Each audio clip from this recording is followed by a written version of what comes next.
Welcome to episode 80 of Anchored in Education. I'm E. Scott England, and Anchored in Education is the podcast dedicated to all things education. Educators across the world routinely engage in conversations surrounding fundamentals, concepts, and new ideas that improve this great profession. Sometimes we agree, other times we disagree. But at the end of the day, we are all anchored in education. A critical component of effective classroom management is discipline. Effective discipline strategies are highlighted in many undergraduate courses, yet a majority of the time effective practices go out the window in favor of quick and easy discipline techniques. Unfortunately, many of these discipline paths involve exclusionary measures. In fact, a recent episode of Abbott Elementary highlighted a student exhibiting behavioral problems. Not finding a successful measure, Mr. Eddy resorted to sending his student to Principal Coleman. It's a common reaction, definitely one that many viewers can relate to. But just because that's a traditional practice doesn't mean that it should be a current practice. My guest today is a discipline enthusiast. No, not an enthusiast in the sense that he enjoys discipline. Rather, Dr. Andy Jacks is a discipline reform enthusiast. Over the course of his career, he has taken those hard lessons he learned firsthand and have applied them to a search and a discovery of far better practices. He even did his doctoral dissertation on discipline. The result has been a transformation in how he approaches students, behaviors, disciplines, and overall just leading a school. Along the way, he wrote the book Discipline Win: Strategies to Improve Behavior, Increase Ownership, and Give Every Student a Chance. Andy, welcome to Anchored in Education. Glad to be here. Let's go. Yeah, this is exciting. But before we get into talking about Discipline Win, we want to find out a little bit more about you and how you became anchored in education. Well, yeah, first of all, thanks for having me on here. Really excited to share. You're doing great work, so glad to be part of it. Appreciate that. Yeah, so how did I get anchored in education overall? It started, I think I was, people say there's a calling. I think you just have natural skill sets. I always was working with other kids, little kids, and I sort of gravitate to the little kids a lot. On my street, I'd have little kids follow me like the Pied Piper. But the real big turning point came when I was in high school, and there was a preschool program within the high school. So you could take a course, period 3, period 4, whatever. And I think I did 2 a day, where you could actually be in the preschool program, and students came in, and their preschool was, they may have felt it was normal, but it really wasn't normal. We had all these high school kids coming in all the time, and being able to learn that sort of teaching experience. And that definitely got me hooked, 100% hooked. And from there, I just went right away. I actually want to be a kindergarten teacher. And I went in, got a double major in elementary and early childhood education. And then I did my student teaching and ended up doing 5th grade, kindergarten, and preschool. And wow, lo and behold, I ended up going into 5th grade because I love little kids. I absolutely love it. And the coolest thing now is I'm a K-8 principal, so I get to work with 5-year-olds and 14-year-olds every day. And I love all ages, absolutely all ages. And then that's how I started. I got into that 5th grade classroom, and then from there it just rolled, natural. That's awesome. Well, today we are talking about your book, Discipline Win, but this isn't your typical discipline book. So I think my listeners can appreciate when you say, quote, discipline should not be what we do to kids. Discipline should be what we do for kids. So can we start by learning more about where Discipline Win comes from and the approach you took in writing this book? Absolutely. Really the core of the title. I mean, there's even confetti and trophies on this cover. And that's very intentional. And there's a lot of going back. So I went with Dave Burgess Publishing, and Dave and I went back and forth about trying to make the cover and the title match the theme and feeling of the book. And really came down to this is I do believe you can win in discipline. I think that there's so many times that we look at discipline as this negative thing. You say the word school discipline, people probably recall, their worst experiences growing up. Yeah, absolutely. Dealing with their students that are challenging them the most. All they automatically think about is like disrespect and things like that. Yet there's way more to discipline in our schools than just this like worst case scenario.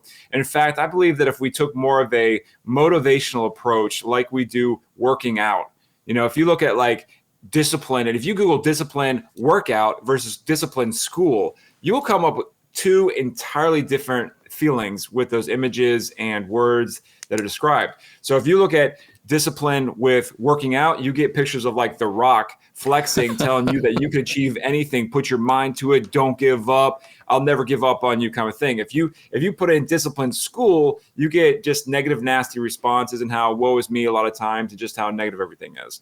So me, I came down to this thing of that I really had my own passions for school discipline. Growing up, I got in trouble enough to know exactly what all these discipline terms meant in my own life, and then I saw it happen through my own kids.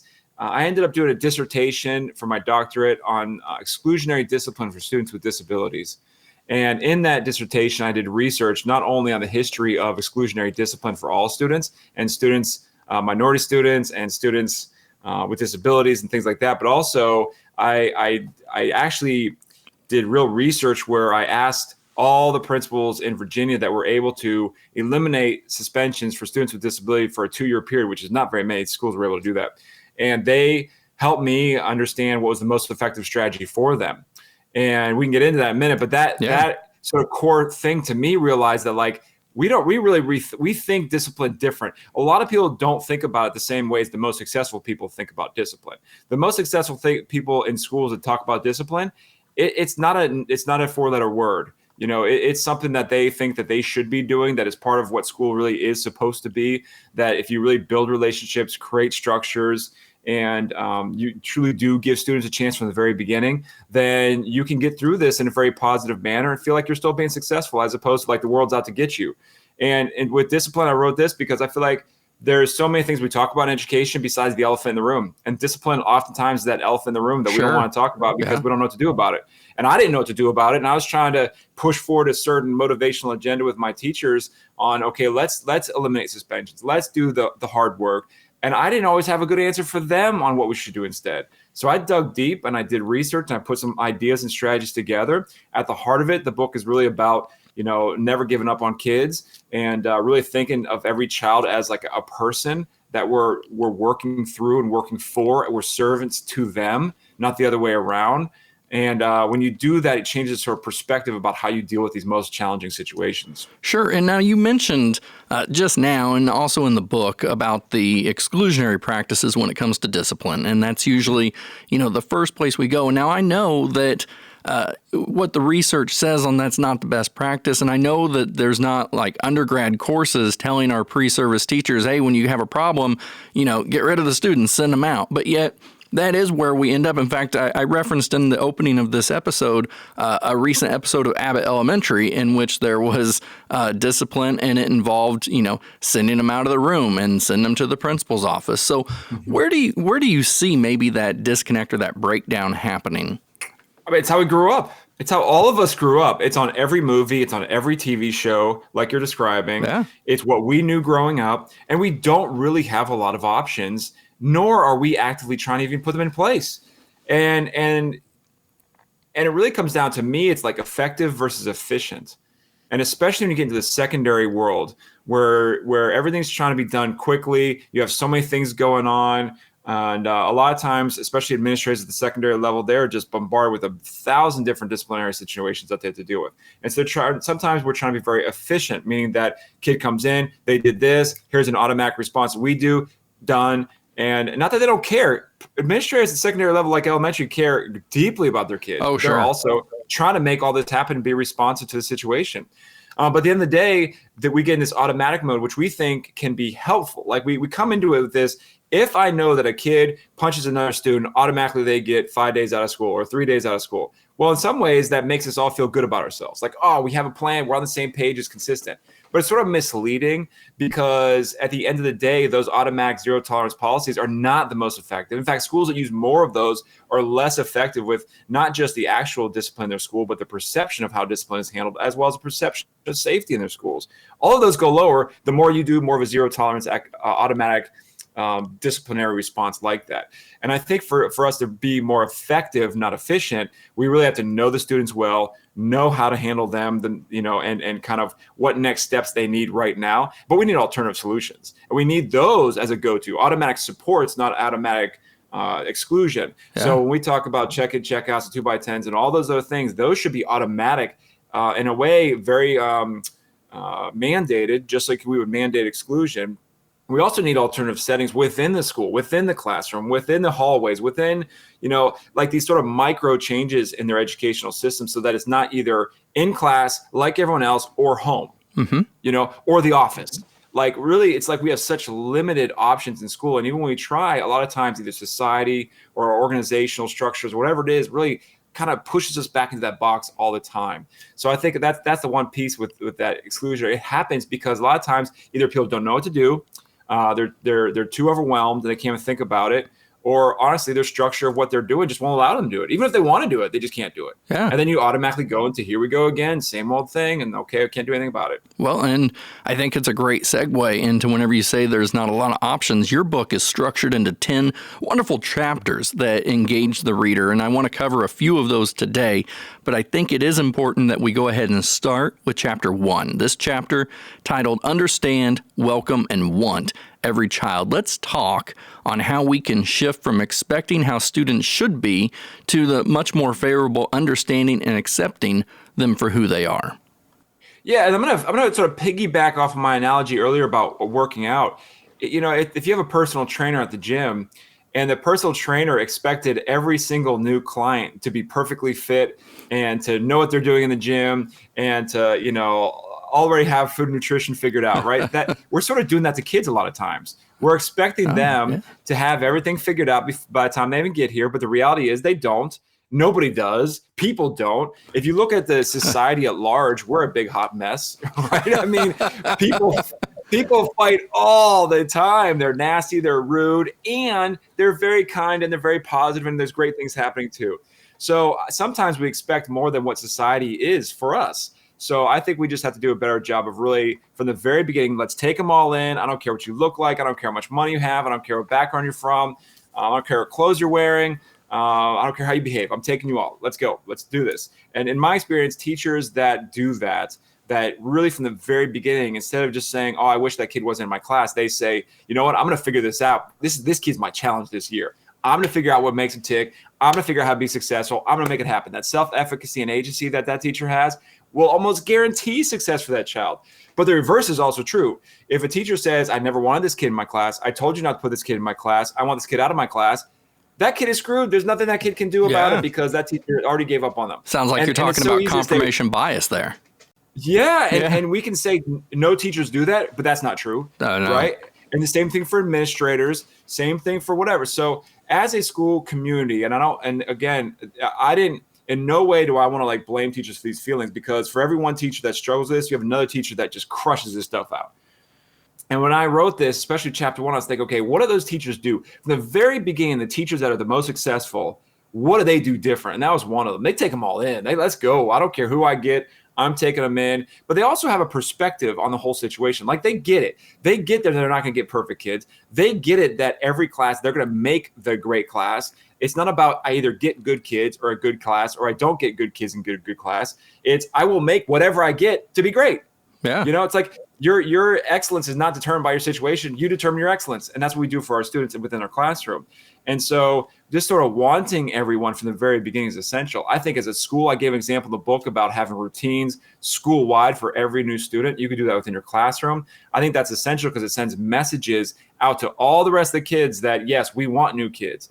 It's not just the old, the kids that were here before are more special. No, every new kid is a gift in our school that we should cherish. Absolutely. And I don't think that, I don't want listeners to think that we're calling out anyone for bad practices, because, I'll be right up front. As a former first grade teacher and third grade teacher, at times I went right through what you were saying as far as, really taking that one student under my wing to see, what can I find? But then there were other times where I look back and I think, I really wish I could have a do-over on this one situation. And I think from, kind of reading your book and then also talking to you that you're kind of in the same boat. Like we're all human, and there's going to be times in which we need to have a do-over. But right now we're offering up tools and resources.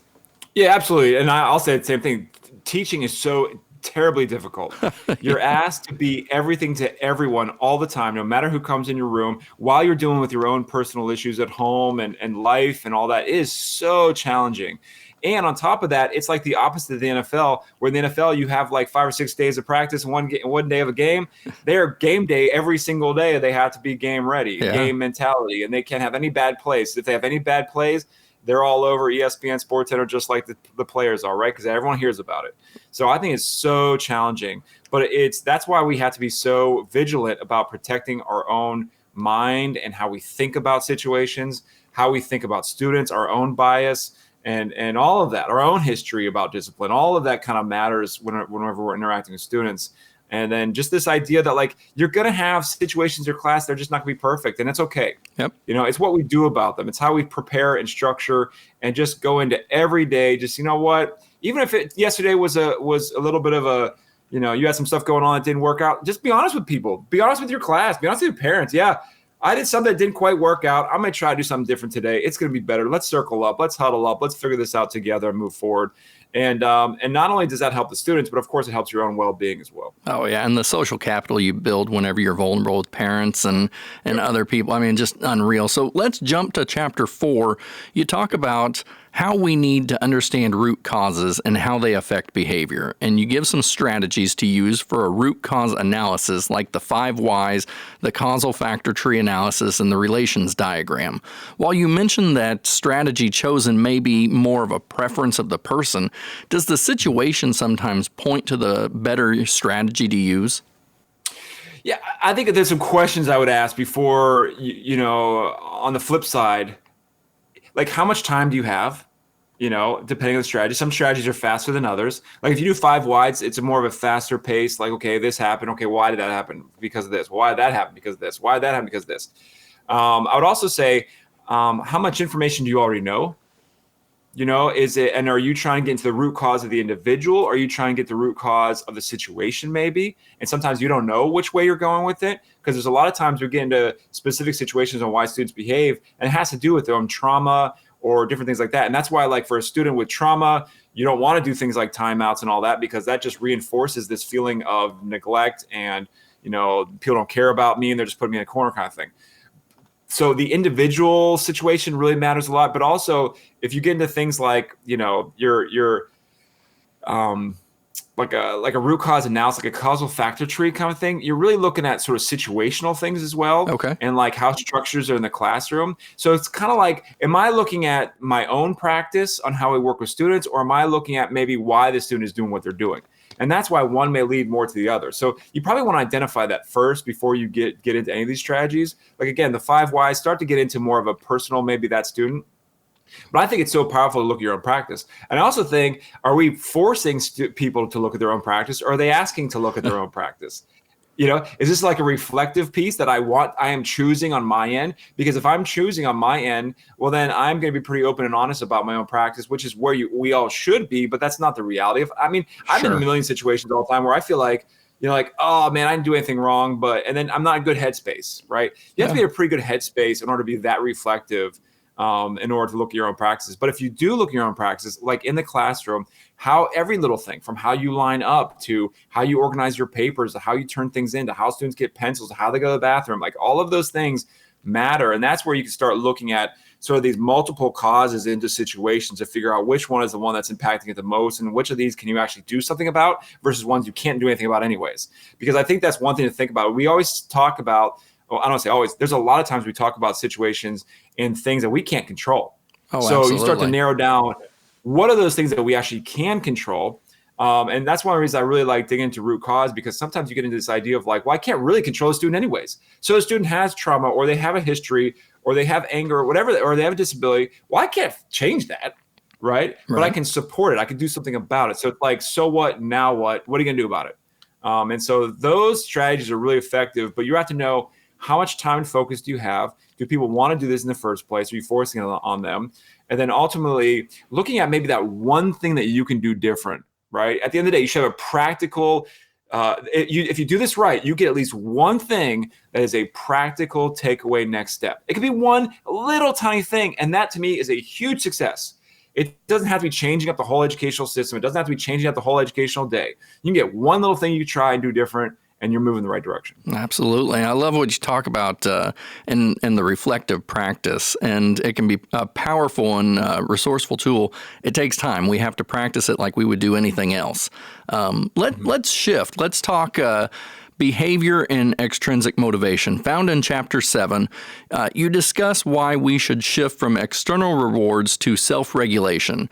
I do appreciate, though, you're upfront towards the beginning of the chapter and that tangible rewards like candy and trinkets have a certain level of impact. And I mean, personally speaking, I have an app on my phone that when I focus for so long, it lets me like plant a tree and in my imaginary forest, and it truly works. So and they have a certain level of impact, but those things have to constantly be changed or upgraded to keep students interested. So you have a lot of regulation ideas in this chapter. Can you explain the idea of self-regulation?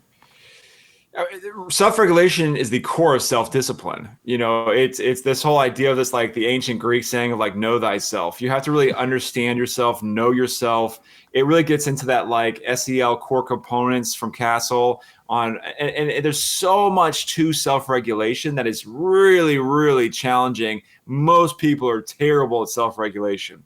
It takes an enormous amount of self-discipline to figure out what you're doing, why you're doing it, how you feel about it. And especially if you're dealing with anything dramatic, and this is what I would really challenge, listeners to think about. It's like, if you're going through something personal and it's tough, like we all are, like I am, like all you are, it's 10 times harder to then regulate yourself at work. Because those things are in your head constantly, whether you like it or not. And even if you try to, if you really try hard to like separate work and home and all, you can't. I mean, you could do it to a certain degree, but you totally can't do it. And our students are the same way. And one of the things is when we start thinking about discipline as this idea of again, not doing something to them, but for them, helping them understand that they can control the world around them, that locus of control, that things don't influence them as much as they can influence other things.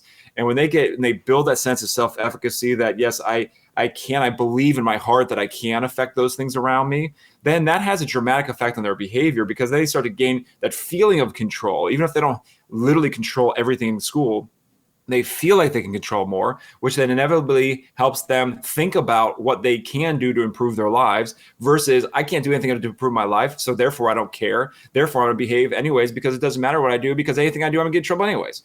Right? That's like this natural response that some kids get into, and we have to really dig them out of that so that they actually do have some power in their lives. And it's really, I love this. I don't know, I heard this a while back, this idea that, this word about empowerment, like you're not really empowering them. They have power already. Mm-hmm. It's just a matter of acknowledging it, validating it, and give them room for it so that you're not doing every little thing for them. They can sort of think for themselves, act for themselves, and then ultimately kind of make decisions based on what's in their best interest. And the problem with prizes and all that, if you get into Alfie Kohn and his work about, prizes and all, it really gets into this idea of power. We have to be so careful as educators to not be this powerful dictator in the classroom and in school that you have to follow what I say no matter what. And the problem with prizes is, even though it's not punishment, it's still a sense of us trying to control people through bribery. And if we have to get their attention, especially depending on their developmental levels, there is a place for it. But I think that should be more of a temporary, and we should be working towards that intrinsic. They do it for the right reasons because it's in their best interest. And we have to really be honest with ourselves. Is it in their best interest? Like, is it in their best interest to behave? If they behave, are they doing it because it does help their goals? Or am I asking them to behave because it makes my life better as an educator? Right? We have to really, it helps us sort of get this empathy into their heads about what's making their educational experience better. And I think there's a dual improvement piece with that. Like when we help kids think about their environment and their classroom and their activities and their structures and are they interesting? Are they engaging? Would we want to do those things if we were in their shoes? We will inevitably make education better, instruction better. And so it's sort of a win-win. And of course, when you have instruction that gets better, behavior gets better. It's this cyclical kind of relationship that goes with it. Yeah. And I think, too, this goes even back to what you were talking about earlier in the how difficult teaching is, and that you may have a student that all year long they are extrinsically motivated by the same thing. You may have another student that's extrinsically motivated, but you have to, keep changing it up on what the motivation is. And then you may have the student that never is. I mean, that's the beauty, and maybe sometimes we could call it, if we're honest, because we want to be honest people, it's also the curse of teaching, and that the makeup of our class can be so different. So, I mean, is it reasonable to believe that what works for one won't work for the others, and we've got to kind of make those adjustments within our classroom? Yeah, yes, to a point. I think there are best practices, and I think there's a reality of what we do. I mean, you can't make individualized plans for every single kid in your classroom and then know exactly what they need and how to adjust it and have all these different accommodations. That's not realistic. It's not practical, and I don't think it's needed. It's not something we can do. Okay. I mean, if you really want to change things up, sure, make class sizes of 8-10 kids a class, but that's not going to happen either, right? So no, it's not.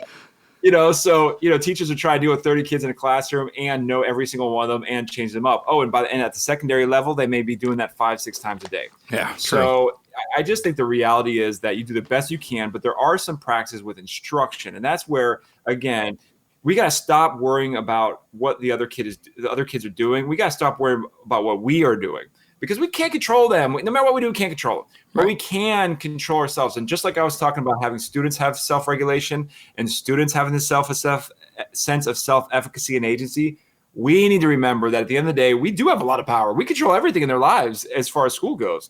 And so what can we fix? What can we change? What can we adjust? How do you sort of manipulate their actions in a positive way that makes them actually want to be in school, that want to be in the classroom? And that's why I believe in things like cooperative learning and class meetings and hands-on learning and discussion and talking in the classroom, because those are things that all of us want, not just kids. And when we do things that are more engaging, we're going to be better behaved. And yes, you will have some kids that no matter what you do, they're gonna just push your buttons and they're gonna push. I get it.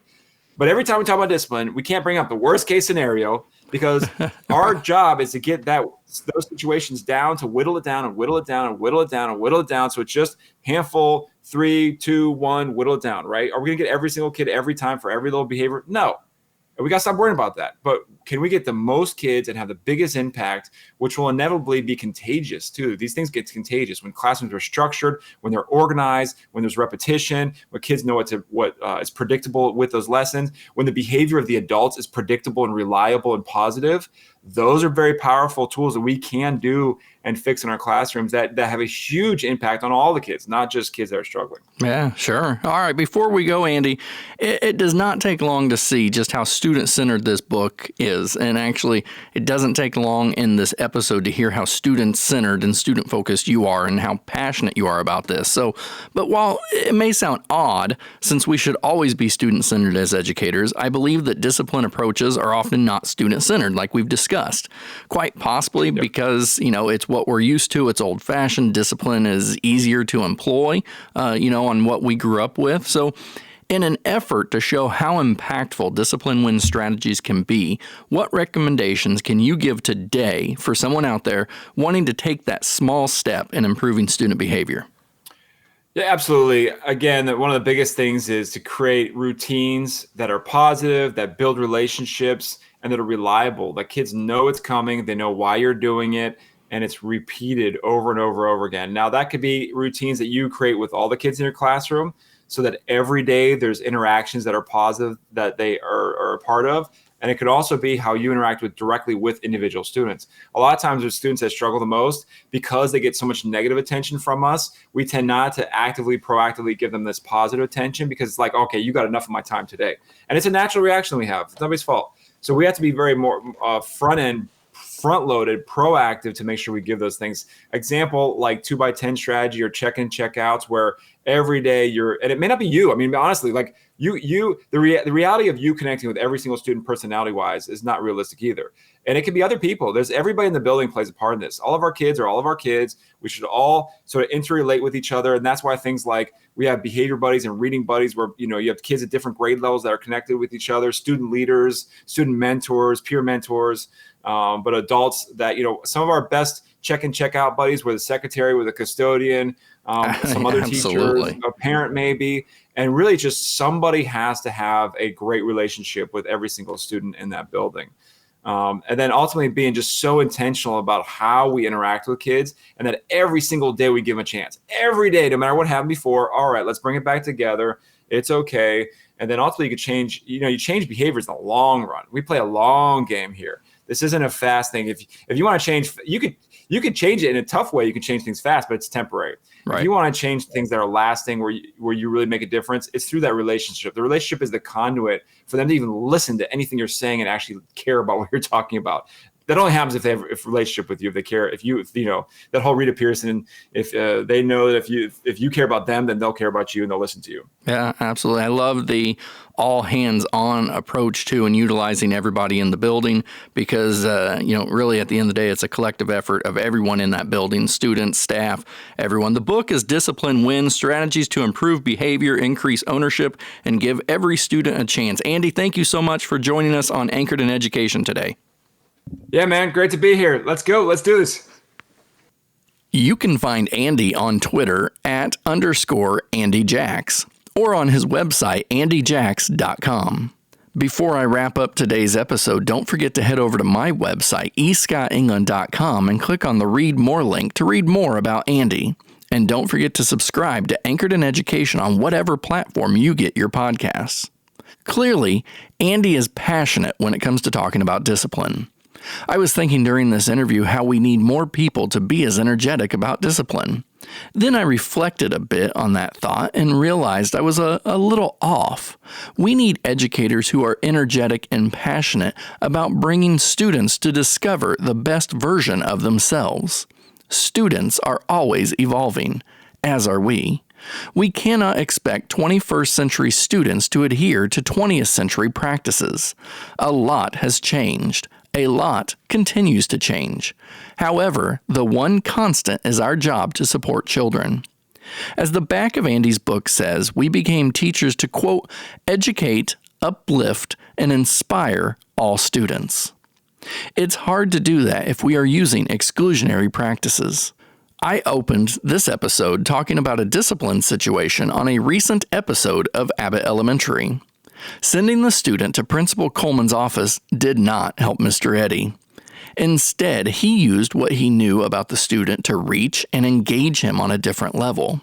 What is interesting is that at the beginning of the episode, Mr. Eddy had already identified what this student's interests were. He just needed the tools to know how to incorporate that knowledge into an actual practice. It doesn't matter that Abbott Elementary is a fictional sitcom. That scene is extremely similar to everyday practices in real life. Revolutionizing discipline in your classroom or schools won't happen overnight, but taking small steps using ideas and suggestions like the one in Andy's book is a great way to start winning in discipline. And remember, at the end of the day, we are all anchored in education.